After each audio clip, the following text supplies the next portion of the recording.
All right, we're here in my indoor worm bin. This is the Vermihut.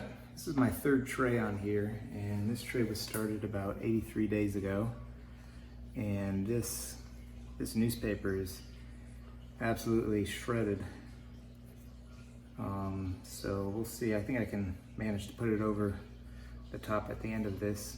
But it's been 8 days since the last feeding, and the last feeding I put a lot of this shredded cardboard in here. A little piece of plastic, but put all this shredded cardboard in here, and the hope was that I would just kind of leave it until this feeding, but my nieces came over and they wanted to see the worms, so I had to dig around and show them the worms because kids love worms. But you can see that they are all over the place here. Here's that banana stalk that just keeps showing up. But I was happy there was not too much heat at all. In fact, no heat really when I came in here and mixed around. The moisture level feels fantastic in here, and I've been leaving the lid on more because I put so much of the cardboard in there. I knew that it would need some moisture because I put so much bedding. But the whole purpose of me putting so much more cardboard in was because this bin just did not, or this tray I should say, just did not feel like the volume that I wanted it.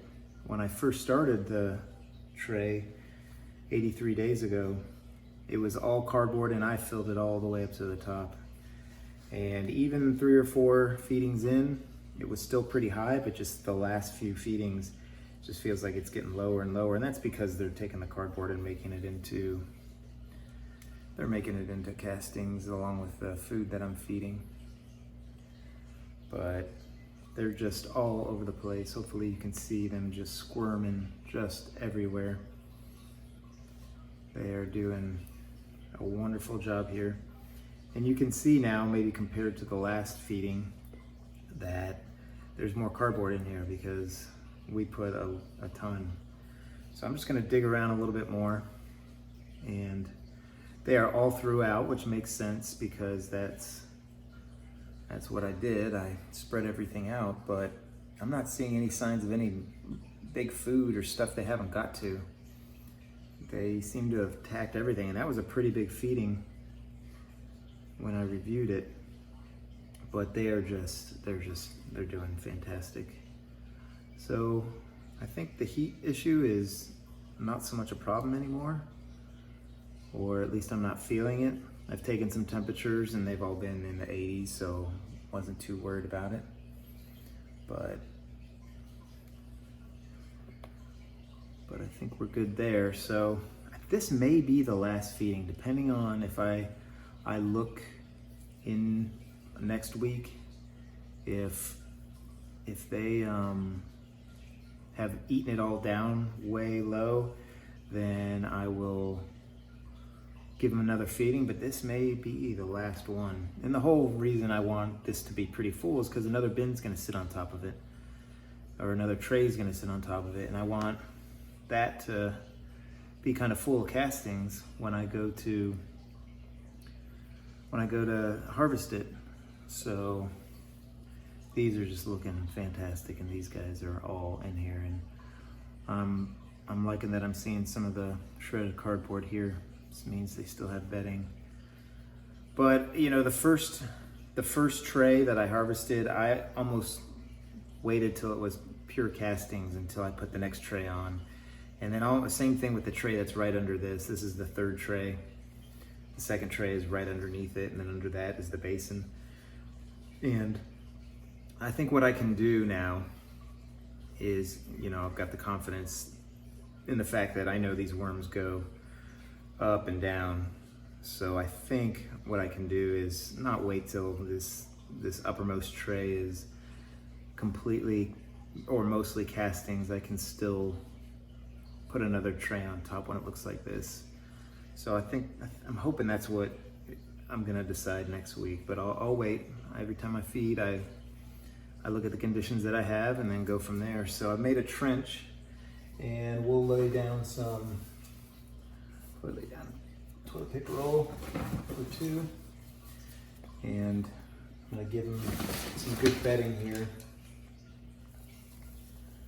But I'm hoping that this would be it. I can build another tray, because I'd like to have 3 to 4 trays on top at a time, and right now there's just 2.